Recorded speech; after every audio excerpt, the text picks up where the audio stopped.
Welcome to the Encore Audio Archives YouTube channel. I'm Taper Dave, and this is my channel. I've uploaded hundreds of talks here that I've recorded at meetings in West LA, and I've also recorded conventions starting in 2013. I've got a bunch of those up. And Walt and Mary Murray, the original owners of Encore Audio Archives, started the company in the 80s, and Walt recorded Joe and Charlie's and a bunch of stuff down in Vista, California. My sobriety date is June 20th of 1994.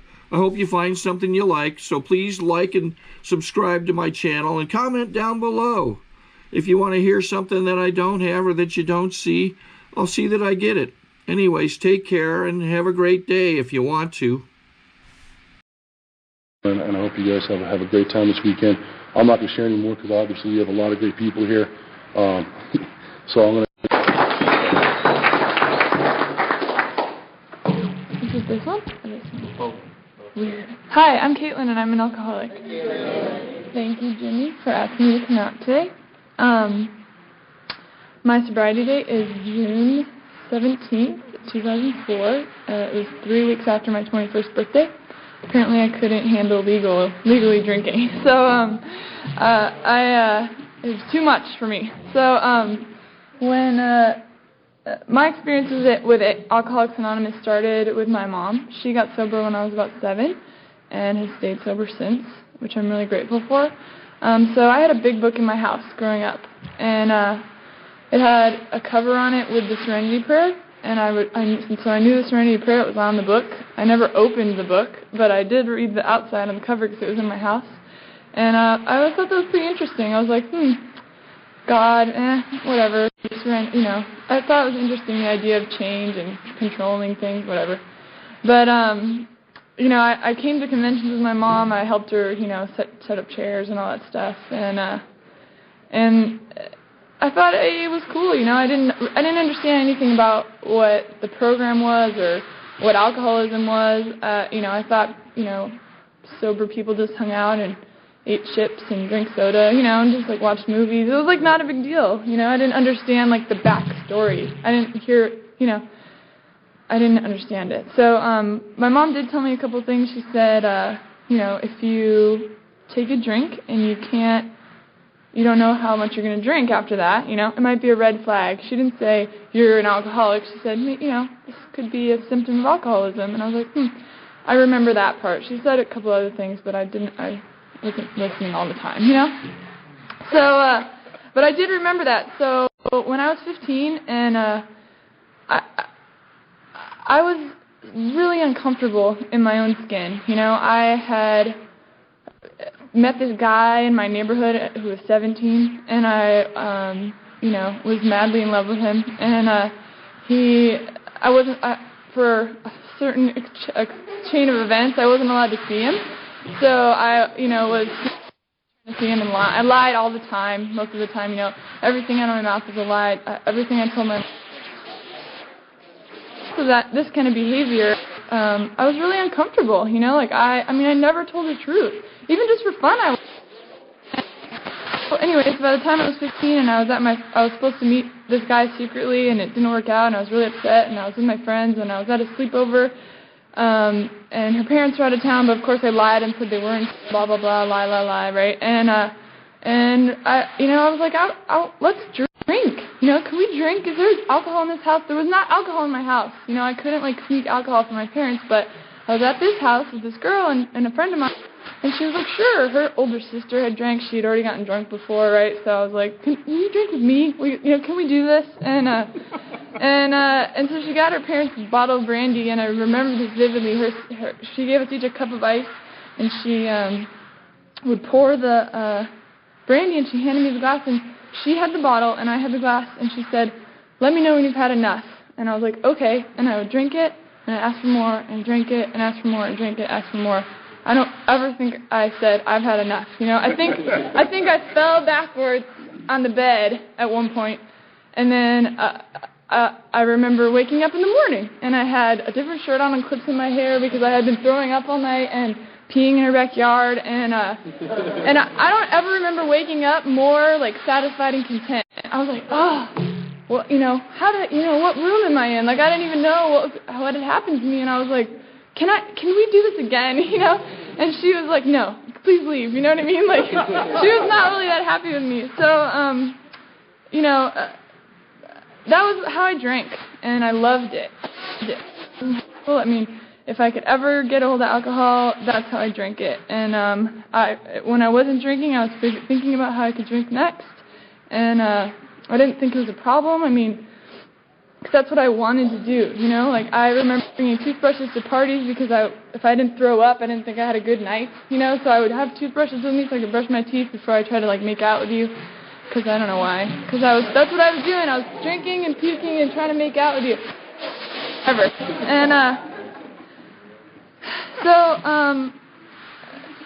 mean, so I knew I was an alcoholic. I knew that once I put happened alcohol, frankly, and I knew I was an alcoholic. That's what my mom said. I'm like, I must be an alcoholic, you know? And I didn't understand the rest of what alcoholism is about, you know? And I didn't learn about that until, you know, I started trying to control my drinking, you know? And like, you know, I have stayed sober since I came to AA, and I'm really grateful for that. But I did experience trying to not drink, you know? And I've watched people come to AA and try to not drink and keep drinking, and I did that. I just wasn't in the room of AA, you know? Like, I was trying to not drink, and I would always pick up a drink again, always. And whether it was a month later or however long later, I would always drink again. And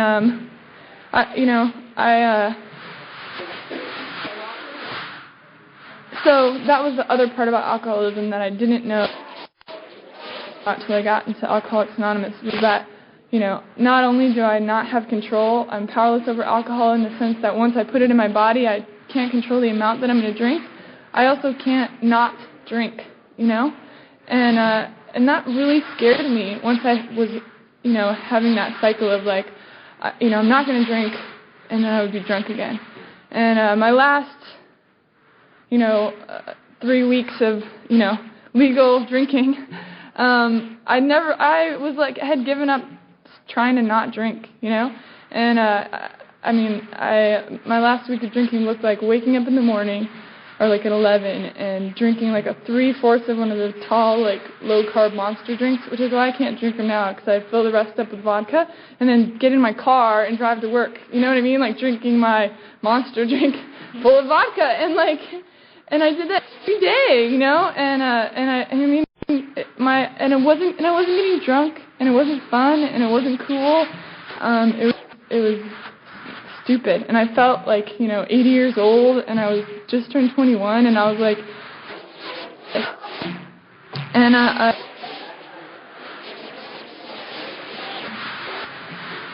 didn't show up to work one night, and I went to a different bar and drank, and I was like, this is.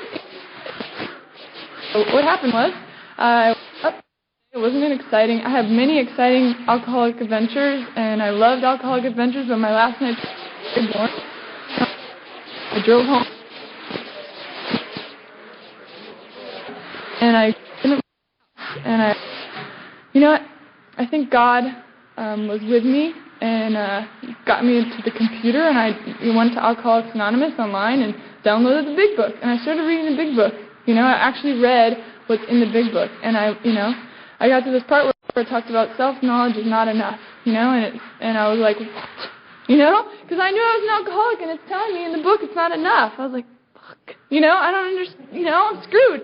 So I called central office in my area, and I was like, I wanted to find a women's meeting to go to, because, you know, I thought of my mom, I think, and I was thinking my mom and AA and stuff, and the guy on the phone said, oh, there's a meeting, you know, 15 minutes away from you in about a half an hour. I want you to go there. I was like, now? You know, I can go right now?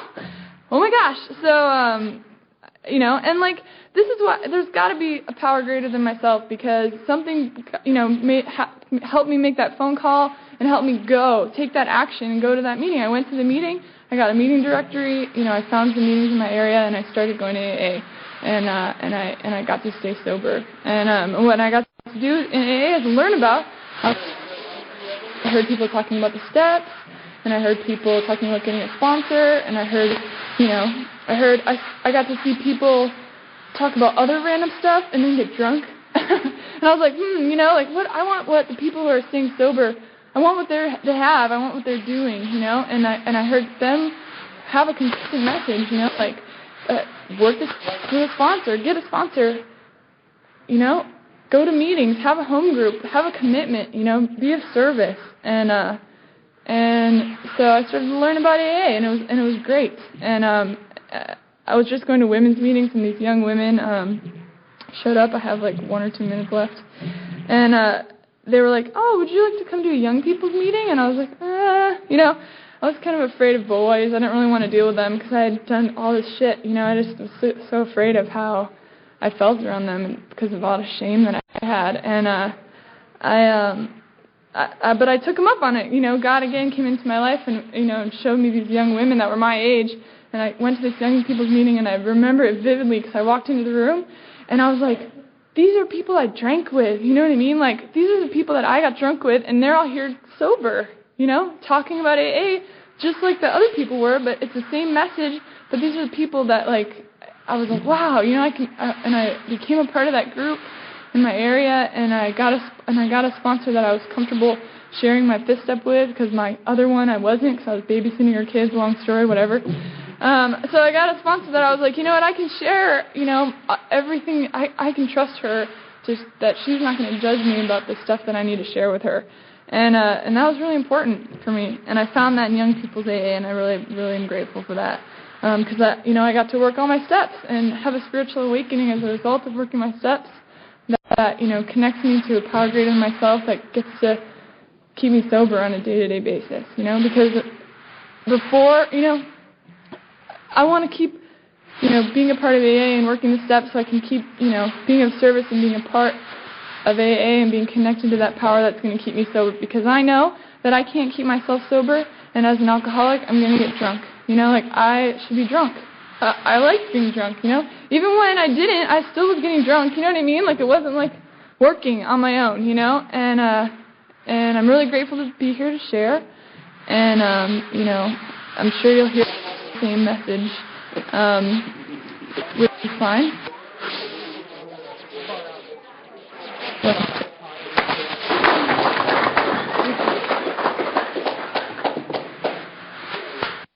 Speaker's mic.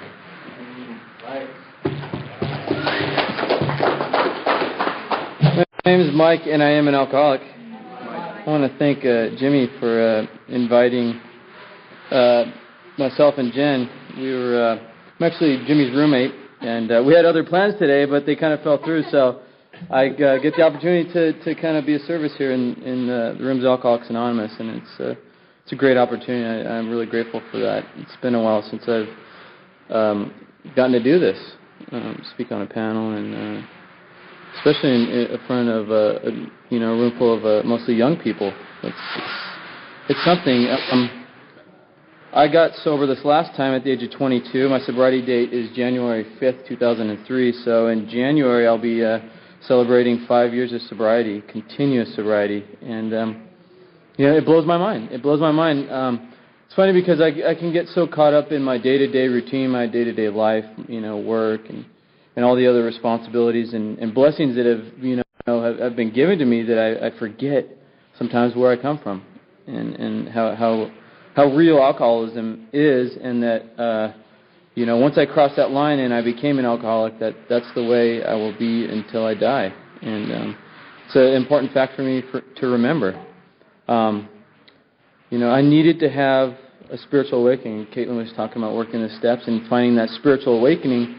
I needed to have that desperately. I know what it's like to be abstinent, sitting in treatment centers and getting 60, 90 days of abstinence from drugs and alcohol, and leaving that facility and being loaded the next day and just being right exactly where I was before I walked in there. That insanity of putting that drink back in my system and that physical craving that goes along with that. And then I have no idea where I'm going to end up, what I'm going to do. So I needed to have a spiritual awakening, and that was I found that through working the steps with the sponsor. And I have a God of my own understanding in my life today who continues to keep me sober on a daily basis, that helps me live, by some spiritual principles that I find in this program. And as a result of that, I have a pretty good life. I have, a pretty good sense of ease and comfort that comes without alcohol and drugs. And that's what I found in alcohol and drugs. It was just a sense of like, everything's going to be all right. That I'm okay. That I'm not different. That I'm not awkward anymore. That I'm not, I don't know. That's all I remember from being a little kid. That I was so different. I had been dealt a bad hand in life, even though I came from a normal home in many ways. With a mom and a dad in the household, and life wasn't perfect, but it was pretty good. But something was wrong within myself, and in my brain I felt I felt so different, and then I found skateboarding, punk rock, cigarettes, weed, and alcohol, and that's how it started. It was like one big clump was just dropped in my lap, and it was like, this is the best thing in the world. This is it. I've arrived, and that's how I got through my first few years in high school, and I just remember, I don't remember my first drink. I remember the first time I got high, but I don't remember my first drink. But what I do remember is that it became a daily thing. I mean, my kind of MO with alcohol was the cheaper the better. Malt liquor was my favorite. King Cobra, Old English, Steel Reserve, Pabst Blue Ribbon, whatever. It's like that was me, and I continued to find other ways of escape through hallucinogens, huffing, and then I arrived with speed, and then speed was kind of, methamphetamine was just kind of like, it opened the floodgates of kind of insanity for me. I identify as an alcoholic because alcohol was there day in and day out, no matter what. But speed kind of, I don't know if it sped up, the process of me getting into these rooms, but it definitely raised the consequences in my life. And that's part of the reason that drove me into these rooms at such a young age. I was 19. I just turned 19 the first time I went into a treatment center, and I was homeless, living in a park. I'd been kicked out of my parents' house again, and had no ability to hold down a job or even get a job. So it was the first time I had called out for help, and I called my parents up, and they had heard of a treatment center up in Pasadena called Impact, and I got in there, and it was a pretty hardcore program. I mean, from not knowing anything about a 12-step program and anything about sobriety, it was kind of like they just throw you right in the middle of it. And you better get a sponsor and start working the steps, and you got a caseworker, and you go to 15 groups a day, and you're up at 5:30 in the morning. And it was kind of funny because I really didn't go in there with the intentions of staying clean and sober for a long period of time. I figured in my mind that if I could just get away, get healthy again, gain some weight, get things together, compile it would all come back, and I would have the ability to just drink and use on the weekends. You know what I mean? Work Monday through Friday, and then just have my weekends to party. And that was kind of my reservation in my mind. But I was thrown in this situation where it was either sink or swim, and you either do the program as it's outlined, or you can hit the road, and I was able to do that. I was able to get a sponsor. I was able to do writing assignments for my caseworker and go to groups and get up early in the morning and do all these jump through all these hoops that they had us do, and because I was in this this structured environment, and but it was really, I was lying to myself and everyone else. I got kicked out of there after just over 80 days, and the next day I was loaded again, and I was right back where I had left off. And over the next 6-8 months, I was back in. I think I went through 3 other treatment facilities. It was 60 days here, and then I'd get kicked out, or I'd leave, and I'd get loaded, and it was just the same cycle. And they offered the same solution. It was the program of Alcoholics Anonymous, and get a sponsor, work the steps, have a spiritual awakening. And I don't know why the last time was the last time. I actually went, that last treatment center, I got a sponsor, I worked the steps. I started to get a life. I moved into a sober living after I graduated the program. I got a job. My first, job in sobriety was working at Toys R Us during the holiday season, which was just like, it was kind of a humbling experience for me, because that's not the job that I had envisioned, for myself, working at Toys R Us. But it was what God had put in front of me. And so I took that, and I started to get a life. I started to get a host of friends. I got a home group, and I started meeting some people. That's where I met Justin and Jimmy, and over at the Burbank group. That's where I was living at that point. And life started to show up, and I guess I stopped doing the things that are suggested you do around here, and I wasn't praying, and I wasn't, relying on a higher power, really relying on a higher power to keep me, sober on a daily basis. And I was starting to rely on self, and the insanity to drink hit me one day out of the blue. I mean, I got off early on a Friday, and I said I'm going to drive back to Whittier. That's where I grew up, and that's where I got loaded, and I just made a right turn right into the Connections driveway, and it was just I'm grateful that I was afforded the opportunity to come back without losing everything, because I mean, for me, I just, I lose it. I have no way of keeping a job, keeping a place, a roof over my head. I'm getting loaded. That's it. You know what I mean? So I was afforded the opportunity to come back. I was welcomed back with open arms, into my home group and my sponsor, and I started over. I had a new experience, and this is, my current sobriety, and I know that if I continue to stay connected to this program, that if I can stay connected with the God of my own understanding, that I continue to be a service when I'm afforded the opportunity, that I have a good chance of staying sober for the rest of my life, and I hope that's the case. I really do. But it is a day-to-day program. It's a one-day-at-a-time program. So today, I was afforded the opportunity to come out here and share my story with you guys a little bit, in a nutshell.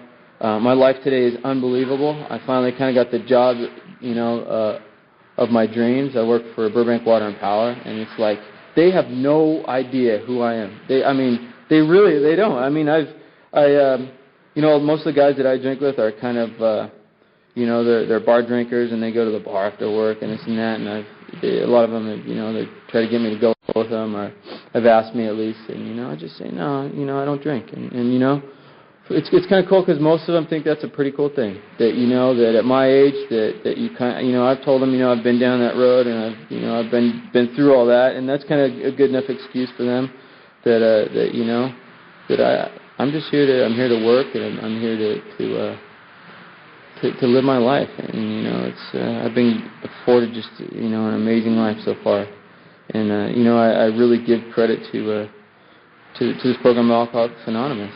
I mean, it's I don't know. I took a little bit of action, and the rewards that I've been blessed with are just beyond my wildest dreams. So I know that if I can do it, there's no reason anyone else can.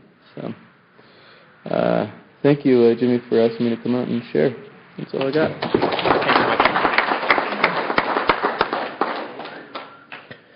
Mike talked about some of the rewards that he's experienced in sobriety, and one of the rewards that I've experienced in sobriety is to watch Mike and Jen build a really wonderful, sober, healthy relationship.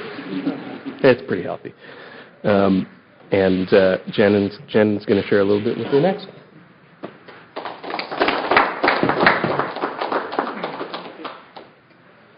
Hello, Jennifer Alcoholic. My sobriety date is October 13th, 2002, and I was 26 years old. 26 years old. So I had some good bar time in that. 5 good years of bar time. A little bit before that, but not really, because I very, very full of fear. Very full of fear. Like, I was that kid. Remember you had to sell those candy bars in school? I was that kid. I would take my little brother with me and go and make him go and knock on the door and ask him, because I was way too scared to talk to people. Couldn't pick up the phone. And so so fear, it was like just, I can see my whole life blanketing fear, you know, and fear kept me from coming to AA because I was afraid that I would be uncool. I was afraid I wasn't going to have any fun, and I was afraid I was going to have to like read the Bible and stuff. So I was like, no, I don't want to do that. I'm just going to be miserable and wake up in my own puke every day. It's cool. It's cool. I didn't drink very much in high school because I was too afraid. I was too cheap, really. I was too cheap. I wanted to go buy tapes and records and CDs and stuff. I didn't want to buy beer. Plus, yeah, records, cool. And my friends, I hung out with people who didn't drink in high school. I know, weird, right? So I'm very influenced by people around. But the handful of times I did, I blacked out every single time. Every single time. I remember the first time I got drunk, I was 14. And it was beers, you know? You had like 4 or 5 blackout. Don't remember. Puke, you know? 15th birthday. Went to the mall. We drank like 3 bottles on the way back. I stumbled in the door of my party. My mom's all, happy birthday! Puke. She, of course, being the good mother, took pictures of me as she cleaned me off in the shower and everything. I'm all, and showed me the next day, look, you want to do some more of that? But like Caitlin, my mom and my brother got to the program before me. And I think, that's God working in my life because, you know, in high school, me and my brother, he was a freshman and I was a senior, he would pour Jim Beam and Coke to go to school in the morning. And I really just didn't think anything of it, you know? And you could smell it. It was one of those big, you know, big gulp cups. And I was like, well, you know, whatever. But then he got busted for drugs at 16 and went to prison, you know? And I still didn't think that was a big deal. Then, you know, later on, my dad's in jail for speed. And I'm like, yeah, but I'm not that bad. I'm really not that bad. Then I hit 21, and I just took off. Because 21, that fear wasn't there. It's socially acceptable. I can do this, you know? Like weeks after I turned 21, oh, here's some cocaine. Well, whatever. It looks like fun. You know? And, oh, let's get a job at a strip club. Sure, that's the best place to go, right? So I spent the next 5 years in that strip club. Now, if you don't already feel like a piece of crap, go to a strip club. Because you will feel even lower. But it's the perfect job for an alcoholic. Perfect. I hang out. They pay me to drink and give me drugs. And then afterwards, they want to drink more. So, you know, it was just a long time of waking up every day going, God, why did I wake up? I'm not supposed to wake up. I'm supposed to be dead. And all day long, I hate my life. I wish I could die. I hate my life. I wish I could die. All day long. I think it just repeated like a broken record over and over and over again. And so I saw my brother get out of prison and get into the program. And he was like smiling and happy, had a good job.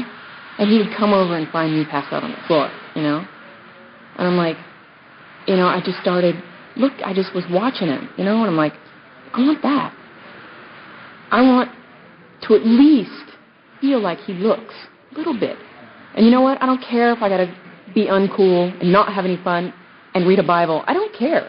I'll just go, you know? And I remember when I came to AA and they said, it's a God of your understanding, I was like, whew, awesome. Awesome. No Bible, no church, awesome, you know? Whatever, I'll do anything. This is cool. And by the grace of God, I've been here 5 years. 5 years, you know? I didn't think I would live to be this old. You know what I'm saying? And today is really awesome. It's really, really awesome.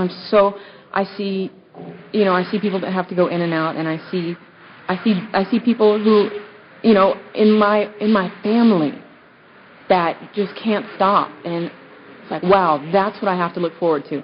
My aunt is 45 years old, and she is still smoking crack, still hooking, and just got out of prison. So that is what I can look forward to if I want to keep drinking. And if I don't want to do this program every day. And if I don't want to depend on a God of my understanding to help me stay sober. That's what I have to look forward to, you know? And I like what I got way better, you know? Not into crack or hooking or prison, so I'll stay here. You know? Yeah, I'll stay here. So, you know, thank you guys for being here, and thank you for letting me speak, and hope you heard something. All right.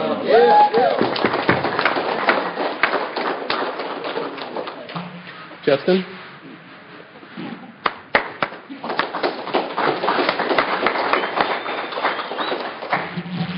Hello, my name is Justin. I am an alcoholic, and my sobriety date is November 25th, 2000. I got sober when I was 20 years old, and the Burbank group is my home group. And thank you, Jimmy, for asking me to come out.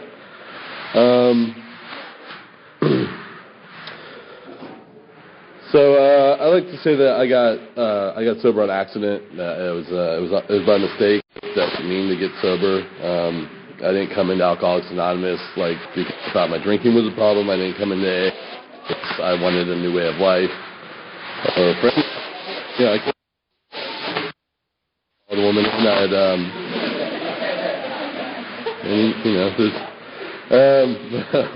what happened was that I had these two friends. Like, they were my two remaining friends, and there was this 50-year-old guy and his son, and I sold pot to them because they bought me beer. And it was a perfect relationship. And they had this friend who had 3 years sober in Alcoholics Anonymous, and she wanted to get loaded, so they called me. And so I came over and helped this girl relapse. And I didn't know she was in AA. I didn't know anything about Alcoholics Anonymous, really. And I thought you could drink. The guy that I was hanging out with, he was in AA. I thought you could just drink whenever you wanted. And so I got her loaded. And what happened was that I was drinking a bottle of vodka. I was drinking it the way I drink it, right out of the bottle. And she grabbed the bottle out of my hand, and she chugged it back, and I was immediately in love. And it was, like, music swelled, and cartoon hearts exploded, and I was in love. So we went out, and a month later we got married, and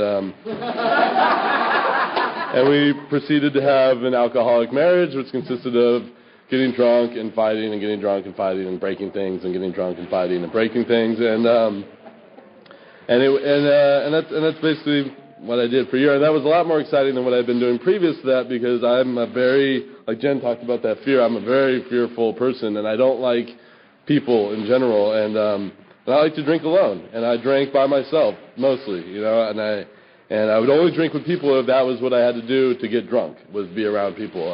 But if it was up to me, I'd just drink by myself with the blinds down in the dark, and just hating myself and getting drunk, and that was like idea for me. And that's, my drinking's like really not exciting.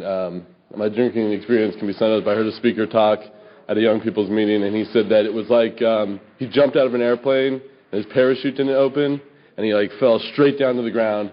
And then his parachute opened, and he got dragged along the desert for 7 years. And that was pretty much my experience with alcoholism. Was that it was really great, and then it wasn't. It sucked for a long time. And so, when I met this woman, she was like she was going to make things better, but it just made it like a lot more violent. And so one night, the neighbors called the cops, and I was getting arrested, and she kicked the cop, and she had a daughter. She had a 3-year-old daughter, and so I got arrested. My wife got arrested, and the daughter got taken into custody. And so there wasn't really any charges, but my wife had to go to Alcoholics Anonymous in order to get her daughter back. That was part of the court ruling.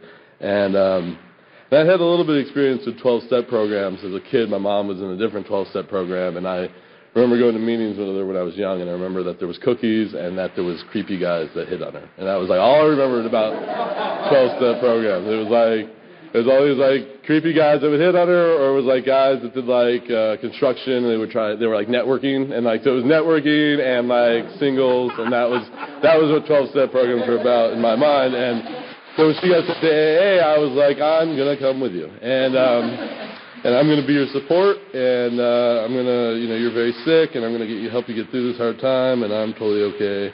And it was fear. I came into Alcoholics Anonymous because I was a petty, jealous, insecure man, and I found out that I was also an alcoholic.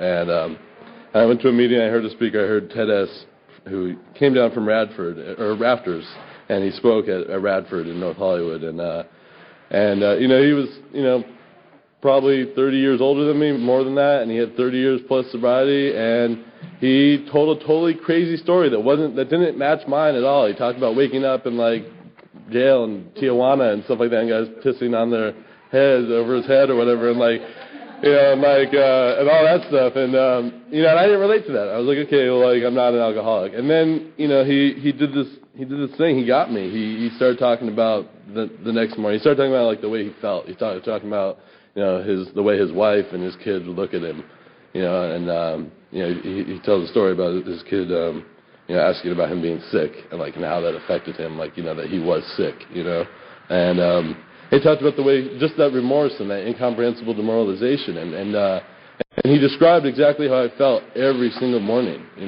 like no one else had ever talked about that like that, and he nailed it to a T, and. And I went to another meeting and the same thing happened. And actually, I went to the Rafters and I heard the same thing happen. And I pulled this guy aside and I whispered to him because I didn't want anyone else to hear because I was embarrassed. I was like, I think I'm an alcoholic. And he laughed and he gave me a big book and he gave me his number and he told me to call him. And what happened was I went home and I didn't really do much. I went home and I didn't really work the steps and I put that book on the table and it sat there and I just became a dry drunk. I was miserable and I was violent and I would punch my hand through walls worse than I was when I was drinking. And my wife moved out and went to a sober living, and while she was there, she relapsed and she intentionally overdosed. And I got to go down and identify her body at 4 months sober. 4 months with no alcohol in my body, and I got to look alcoholism right in the face that this is a fatal disease. This isn't just I drink too much and I got to get well so I can go get that promotion at my work that I really want. It's that I have a fatal disease that will kill me. And I couldn't argue with it because here it was. There was this person that I cared about who had the same disease I had, and she was dead as a result of alcoholism. And so I went into the Burbank group, which was the closest meeting to my house, and I started getting involved with the few young people that were there and with the meeting that was there, and I did what I thought was Alcoholics Anonymous. I stacked chairs and I cleaned up cigarette butts and I hung out and drank coffee and stayed up till 4 a.m. and did all that stuff, and I did all right for a while, but what happened was I never really got into the steps, and for 2 years I didn't do really any step work. I didn't really read the book. I had a sponsor that I never called, and I got really miserable in Alcoholics Anonymous, and really, really miserable in Alcoholics Anonymous. And I got to the point, the book talks about the jumping off point where you can't imagine your life with or without alcohol, and I was on kind of the opposite end of that spectrum, but it was the same dilemma. Like, I couldn't imagine myself living the way I was living sober forever, but I definitely didn't want to drink, and so I had to make that choice that, my wife had to make was, am I going to end this, or am I going to go on to the bitter end, or am I going to, pick up a simple set of spiritual tools? And so I went back to my home group, and I got a new sponsor, and I opened up the book, and I started working the steps as outlined in the big book of Alcoholics Anonymous. And what happened was what it promises. I had a spiritual awakening as the result of the 12 steps of Alcoholics Anonymous.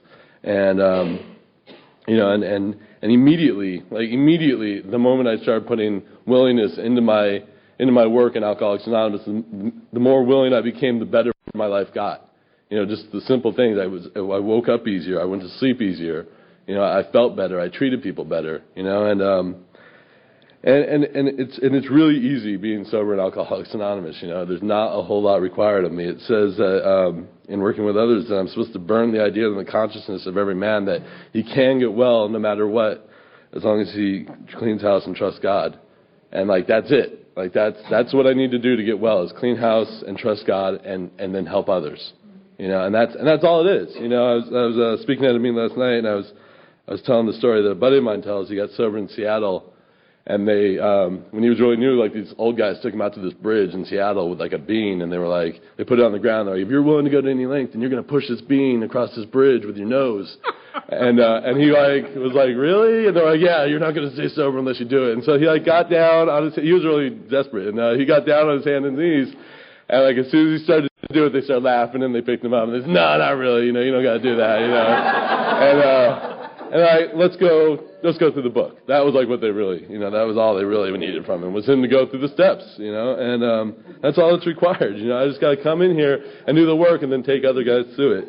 And my life is more than I could ever ask for, I'm in love with Alcoholics Anonymous more than I've ever been in love with anything else in my life. And, I'm just incredibly grateful to be a member of Alcoholics Anonymous. And, I'd like to say that I shouldn't be alive or whatever, but I don't think I'm that lucky. I think I would totally be alive right now if I was drinking and be miserable and be hating myself and still have the blinds drawn and still just be drinking myself into oblivion. Going on to the bitter end. And I don't have to do that today. I have an amazing life. I have an amazing family. I've gotten to see my brother and my sister both come into the program and get sober. And, I've gotten to see my family kind of come back together and unite as a sober, program family, and just having all these friends. I love all these guys on this panel. And it's, it's just truly a gift just to be sober and a member of Alcoholics Anonymous. And with that, thank you for letting me share.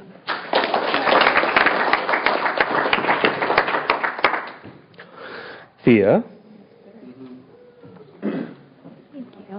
Let's clap for Thea. You don't have to clap. I guess you already did. I'm Thea. I'm an alcoholic. I'm grateful to be here, and I'm grateful to be a sober member of Alcoholics Anonymous today. I want to thank Jimmy for having me come out and participate in my sobriety, and thank everybody else who got up and spoke the message of AA today. And I want to thank all of you. I look out into into this room, and the truth is I don't know any of you. I don't know what your stories entail. I don't know how many of you are sober, how many of you are are in Al-Anon, or how many of you are in Alateen, or whatever it is, you know what I mean? But the point is that Alcoholics Anonymous has brought us together today to celebrate the fact that one day at a time, alcoholics can recover from a seemingly hopeless state of mind and body. And that is incredibly amazing to me, and it continues to blow my mind to this day. 10 minutes is really not that long for me to stand up here and talk about myself. I really enjoy talking about myself. I love taking the opportunity.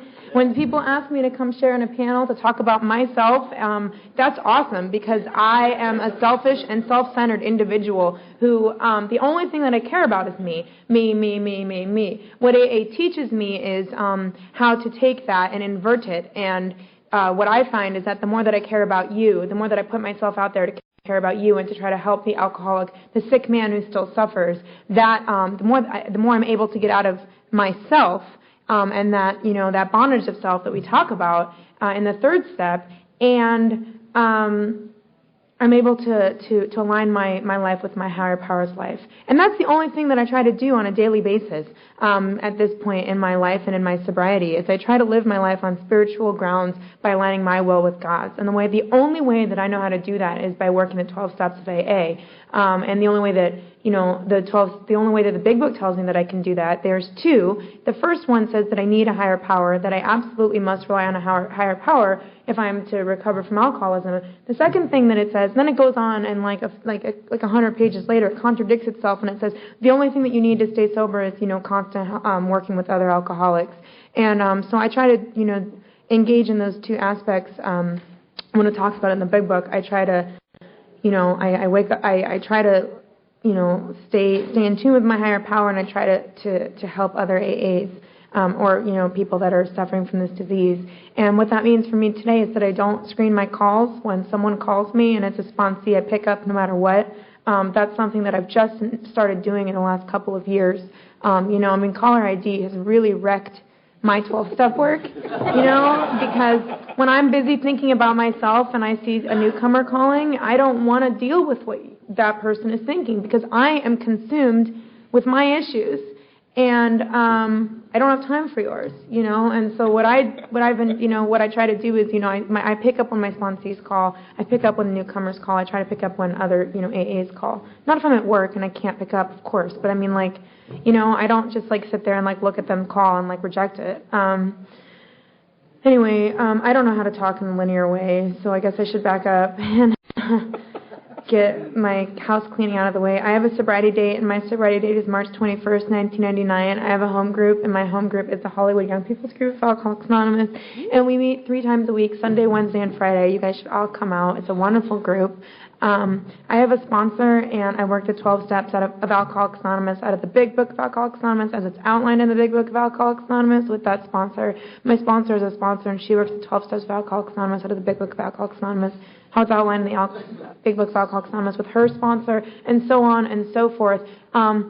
That's all that I know. When women ask me to take them through the steps, what I do is I sit down and we open the book, and if there's a question, we answer it, and if there's a direction, we follow it. That's how I got sober, and that's the only thing that I know how to do. I don't know, I only have my experience, I only have my story. I can't give you yours, I can't give you your recovery, and that breaks my heart, I really want to, be able to, give all of this amazing stuff that I've found in AA and all these promises that have come true in my life as a result of working the steps. I want to give it away. Literally, I want to be able to package it and make some material thing that I can put a big bow on it and give it to you, because I see people come into meetings all the time. I see young people come into meetings every single day and not get it.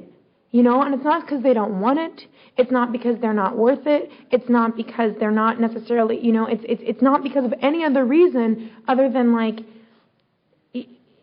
don't know. I don't know what it is, but it makes me it might be that they're not doing the work, but I got to tell you, I see people come here and try to do the work, and they just keep getting loaded. And that was me, I got sober when I was 16 years old. I was in high school. I'm 24 now. And I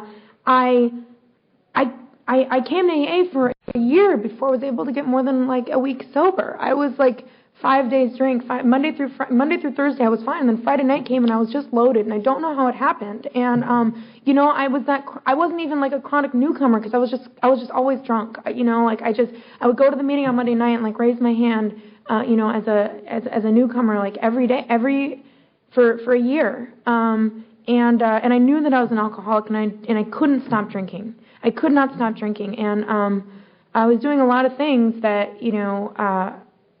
might have added to that.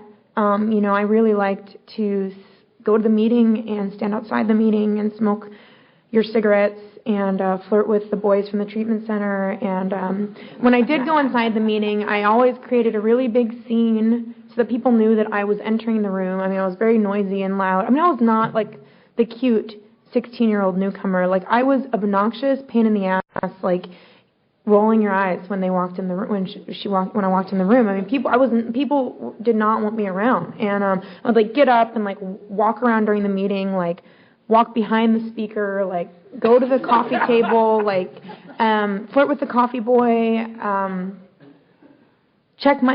go into the bathroom 6 times to check my makeup. Oh my God, my makeup was out of control. And, and then these, the women of AA would, come up to me and be when you get up in the middle of the meeting and you walk around, you're missing the message, and that was definitely my experience. I was still drunk all the time, and Justin and I have a very similar story. And, I moved to Los Angeles, a little over 2 years ago. I got sober in Oakland. That's where I'm from. And, I remember speaking at a meeting, Pasadena, some young people's meeting. I'd been here a month, and it just hit me. Some kid killed himself, actually. This 14-year-old kid from Oakland, Young People's AA, took a bunch of his father's pain medication and overdosed and died. And I had to speak at a meeting right after I found out about that. And this kid just, he thought he was too young. He didn't think that he had alcoholism, and he couldn't deal with his issues, and so he killed him. He took a bunch of pills and he died that night. And I had to go speak at this meeting, and it was this wake up call where I was oh my God, I'm not living in the Bay Area anymore. And I actually, when I found out this kid died, I walked out of my apartment in Los Angeles and got in my car and was going to go drive to my friend's house. And I was wait, that's 6 hours away. It didn't connect for me. And I had to go talk at this meeting, and I sat there and I was crying, and I was you guys don't understand, you don't know me, and nobody here knows my story, and and I love AA, and and I feel like insane and I'm crazy, and I had 6 years sober at the time, and I was like, I have 6 years and I feel like I'm more of a newcomer than I ever have been before. And I told my story, and like Justin came up to me and he was like, like we're really similar, and like this is my experience, and Justin and I have been really great friends ever since. And the crazy thing is that when I moved to LA, I did the same thing here to stay sober that I did when I was a newcomer in Oakland, and I reached my hand out and I asked for help, and I tried to introduce myself, and I raised my hand as a someone that just moved here, and like that was hard. Like that was the hardest thing that I've ever had to do really in my sobriety. And I can sit up here and I can tell you stories about all these people because I took those suggestions and I put myself in the middle of Los Angeles AA, and I love Los Angeles AA, and like I think my sobriety has been dependent upon it for the last 2.5 years that I've lived here, and so what time is it? What time do I go till? Like it's like a minute left. To talk about me some more. I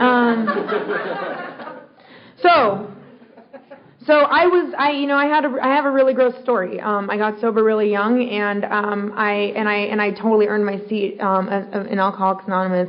I did, and what that meant is that, at the age of 12, 13 years old, that I was putting myself in situations the normal 12-year-old and 13-year-old girls don't put themselves into. I would put myself into, in places where, I have hands where I don't want them, and pillows over my mouth, and things are going on that I'm totally aware of, and that I'm putting myself willingly in these situations because this is how I get loaded, and these are the people that give me what I need. When I was 14 years old, I had a boyfriend that was much older than me. I don't know how old he was, but he was a lot older than me. For years, I said that he was 27, and then a couple, maybe 6 months ago, I realized that was a lie. I don't know. It was just some arbitrary number that, I had, put in my head, just, I'd, given him in this age, and, I believe, and I was like, yeah, that's how old, for, the last 8 years of my sobriety, I've been, saying this, that actually I don't know how old this guy was, but he was a cripple. He'd been shot, and he was paralyzed from the waist down, which was awesome for me because I just had to make out with him, and he was a drug dealer, and I could get whatever I wanted, and it was just give me a kiss, and here's some heroin, you know what I mean? Because when you're a 14-year-old intravenous drug user like I was, you have to be really creative because mommy's wallet really can't support your $100 drug habit every day, and that's where my drinking and drug use took me. I would black out and wake up on AC Transit, which is the bus system, and I would be in East Oakland, which is just imagine the worst part that you could come to, and I'd come to, I'd have blood all over myself, and I wouldn't know if it was mine. I'd look for cuts to see if it was mine, vomit in my hair. Most of the time it was mine, and I would just get off the bus and hitchhike home with some trucker and do it again, And what happened for me, I had a similar situation as Justin. I had this one girl that I rolled with, and one day she overdosed, and I put her in the bathtub because I had seen the doors, and I knew that, that's what you did. You were supposed to put someone in the bathtub if they OD'd, and so I did, but, I didn't know. I was 15. I didn't know that you were supposed to, turn them on their side, and I checked on her 2 times. I thought I heard her breathing, but she was choking on her own vomit, and she died that night. And when I realized that she had died, or that she had at least overdosed, she was blue in the face, and I went in, and I went through all of her pockets, and I took all of her money, and I took all of her dope. I left where we were. I walked for about 10, 15 minutes to stash the drugs and the money in different places, Came back. This all went through, and then I called the police. Then I called the paramedics. I ended up being charged for involuntary manslaughter, and I had to serve time. And AA came to, the jail that I was at, and thank God I was a minor because it wasn't a felony. And and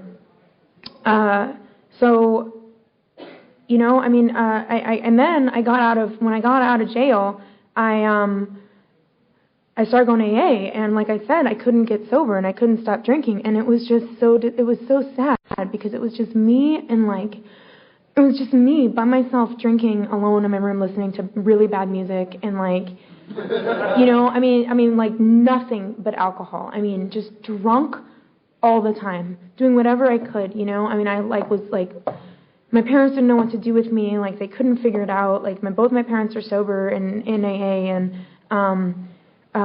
you know, and so what happened for me was after about like 9 months of coming in and out. Like I went to the meeting on Monday night in Oakland at 2910 Telegraph, and I raised my hand and I shared, and I was like, you know, I don't know what's going on. I don't really understand what you guys are talking about. What I do know is that I'm 16 years old, and you guys are all talking about losing things that I can't even comprehend. You're talking about losing houses and wives and you know, children and cars, and I don't have a driver's license, and my mother drives me around everywhere, and like, I'm not saying that I have it worse than you, but you just don't really understand where I'm coming from, you know, and like understand that this really this wasn't this eloquent. Like this was me saying a lot of swear words, and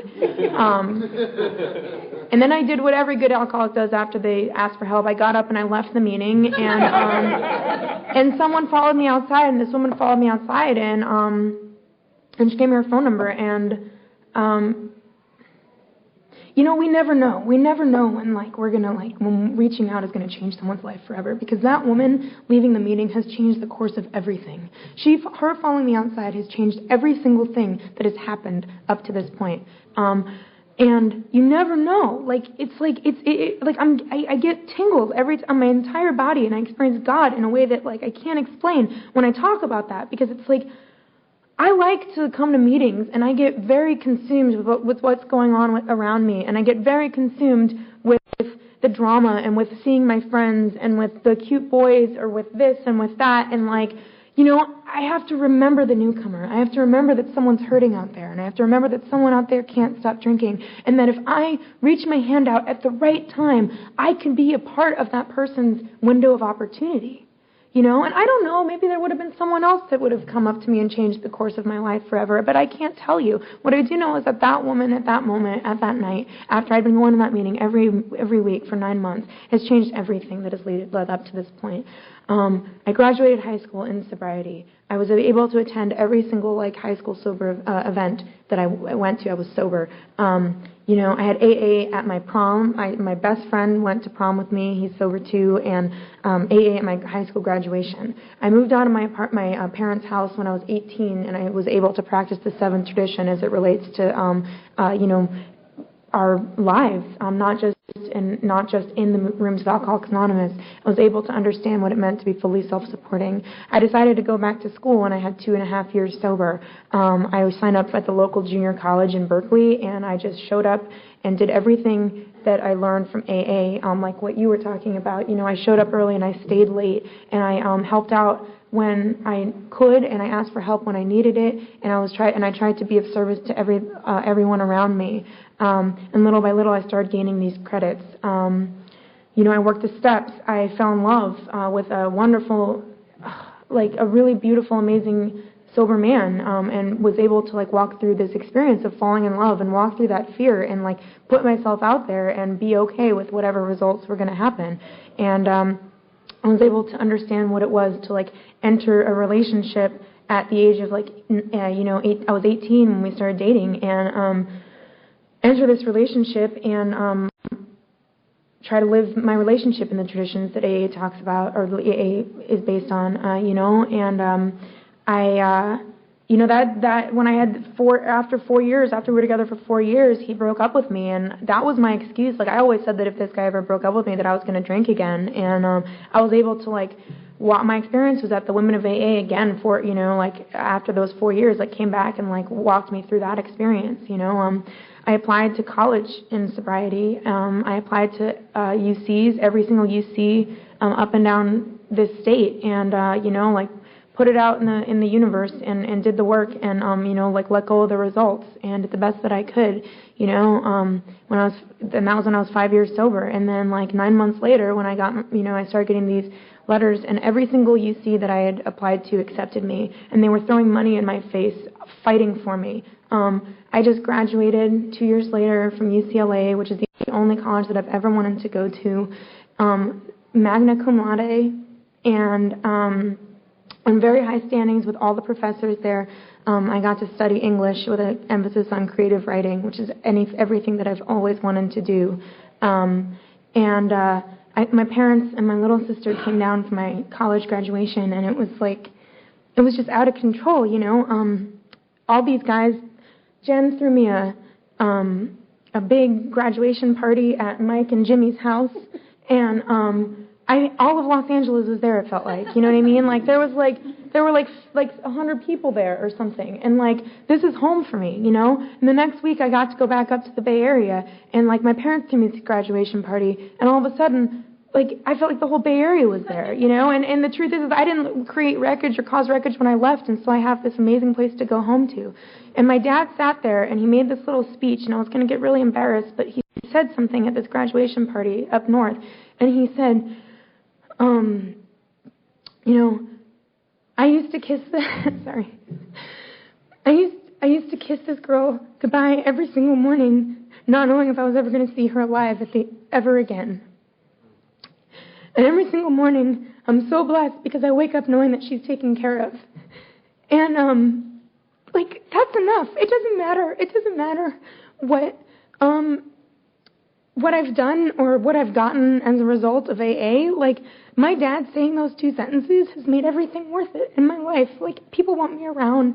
I'm so full of love. I just got a job as a editor of Tiger Beat magazine, and I used to be a junkie, you know, and like, I'm on call to go to Disney parties to hang out with some girl named Hannah Montana, and like, I had a crippled boyfriend, you know, and like, I've gone way over my time, but it's really hard for me. I love AA, and I'm just really, really grateful to be here, and thank you for inviting me to see what Santa Clarita AA is about. You guys are all beautiful, and I encourage you, if you're new, if you're relatively new, if you're, you know, a retread like I was, to not just get into the middle of Alcoholics Anonymous, but get around people that are in love with Alcoholics Anonymous. My number one promise that I will be friends with someone is if I hear that they say that they're in love with AA. And because if someone else is in love with AA, then they're speaking my language. Thank you so much for my life.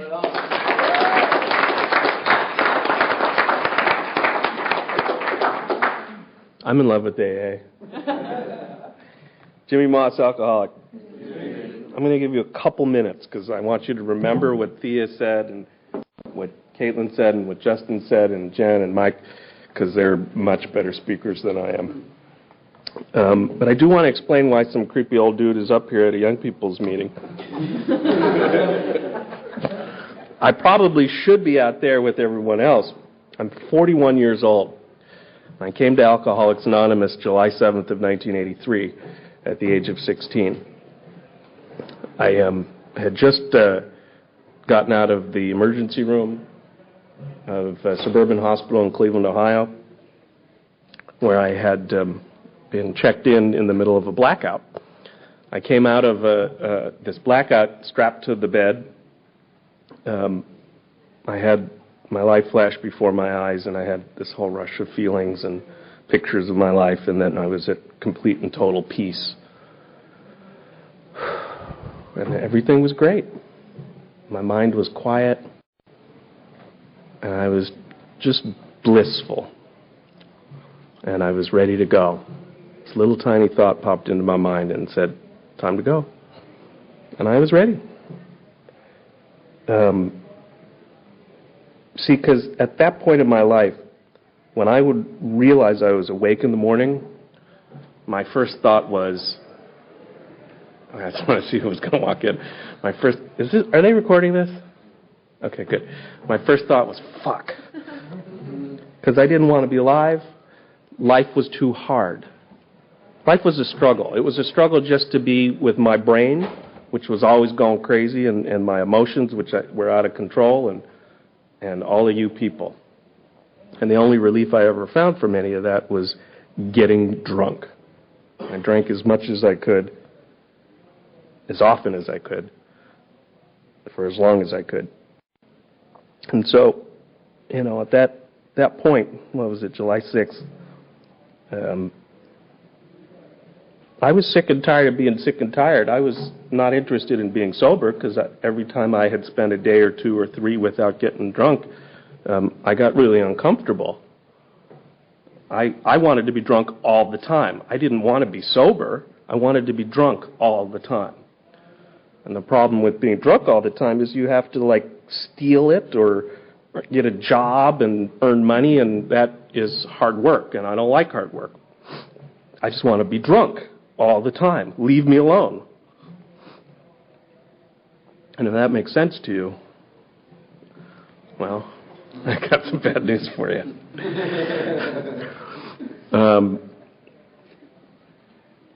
And so I had this experience, my life before my eyes, and the peace and the sort of warm feeling, and I didn't die, and I was really pissed. I was really pissed. And what happened was I went to Alcoholics Anonymous, which really sucks. I'm not going to take a whole lot of time because it's a long story, but I didn't drink and I went to meetings because that's what the lady at the drop-in youth center told me to do. She said, 28 days in treatment program in Minnesota or Alcoholics Anonymous. And in my mind, like I said, I wanted to be drunk. And so treatment, to me, sounded permanent because I'm an idiot. I didn't realize it was only 28 days. But it sounded permanent, like they're going to do something and then you're not going to drink anymore. And I thought AA was the easier, softer way. And so I came to AA, and 24 years later, I'm still here. And it's a good thing that I stayed, because I had no idea how sick I was. I had no idea that there was a chance that I could have the incredible life that I have today, that my heart could open and grow to the place where I can actually have people like this in my life and appreciate them, to the point where I could wake up in the morning and not want to be dead, where I am hopeful and optimistic. And Alcoholics Anonymous has done that. That's the result of my journey. And like what everyone else said, that's how I got here. The 12 steps, working with others, both as a sponsee and as a sponsor, and developing a relationship with a power greater than myself, which I had no interest in. My understanding of my God today is quite different than it was. I today believe that point that I didn't die in the emergency room was the point at which the grace of God that we hear about in Alcoholics Anonymous came into my life and gave me a second chance. And what I've done with that over the years is a gift back to my God. I believe my God to be an unlimited source of power, love, and direction. Power, first and foremost, to stay away from a drink. I am powerless over alcohol. Not drinking doesn't give me power. It doesn't matter how long I've been sober. If the thought of being... I love this one. This is a new one. Relatively new. If the thought of being sober... Well, a lot of you are even less than under the age of 24.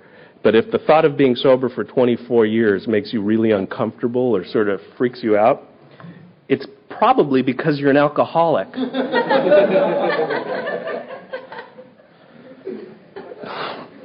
Sorry. To me, it's a wonderful thing from where I stand today.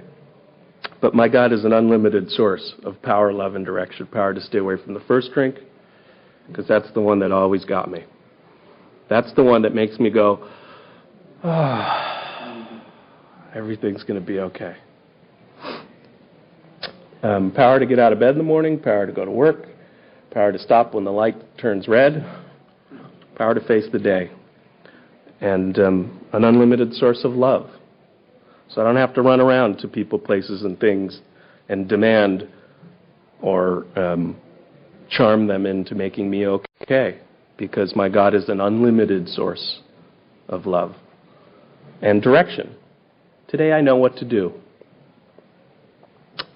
Start stop the car when the light turns red. Basic stuff. It's usually right in front of me.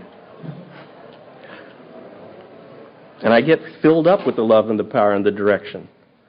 And the only way that I get to feel that flow through me is if I make a connection with whoever's in my moment. And it doesn't matter whether I'm in AA or whether I'm with my family or whether I'm at school. If I am in the moment, connected to my source, and connected to who's in my moment, I feel that flowing through me. I have to clean out the channel through the inventory process. But in exchange, I get to be at peace. My mind is mostly quiet. And I have a lot of joy in my life. I didn't want any of those things when I got here. I sound like the people that I used to make fun of when I came to AA. But the reality is that I'm really, really comfortable with my life. And in order to stay this way, I have to keep doing, keep giving, and keep coming back. I have always been very comfortable in young people's meetings, and I will always have young people's groups and young people's meetings as part of my sobriety. I also am very comfortable in big people's AA. But they're not always so comfortable with me, because I've been sober longer than most of them, and I'm younger than most of them. So you are my people, and I'm really glad that I was asked to come out and to put together this amazing panel. Thanks to Ryan, and thanks to Mr. Mike McCann, and thanks to all of you.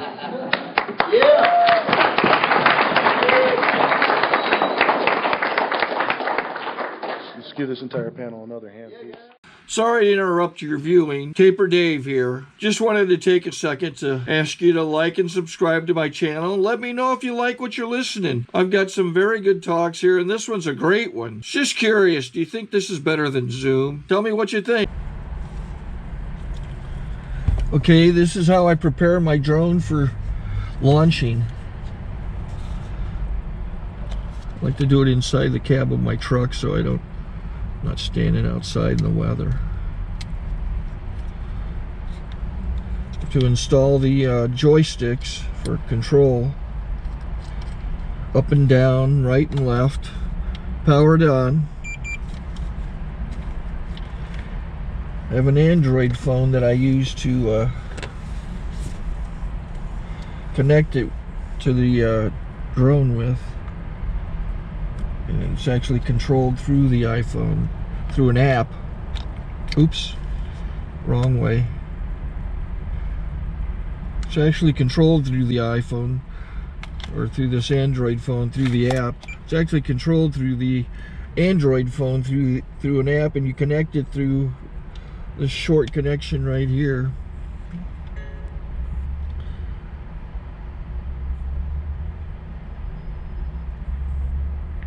Remote control connected.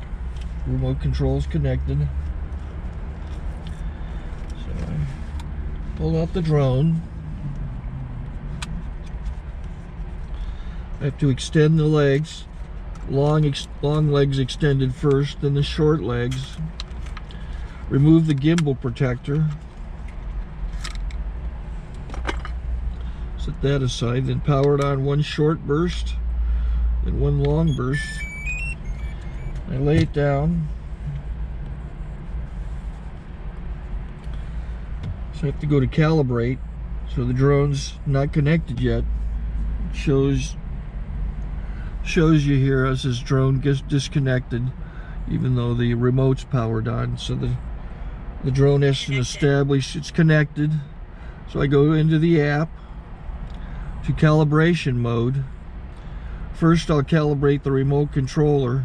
Start calibration. Out, in, oop, out, in, up, down, and then this little wheel is to control the gimbal. So it's calibrated. Go to gimbal calibration, start calibration, and then it calibrates the gimbal.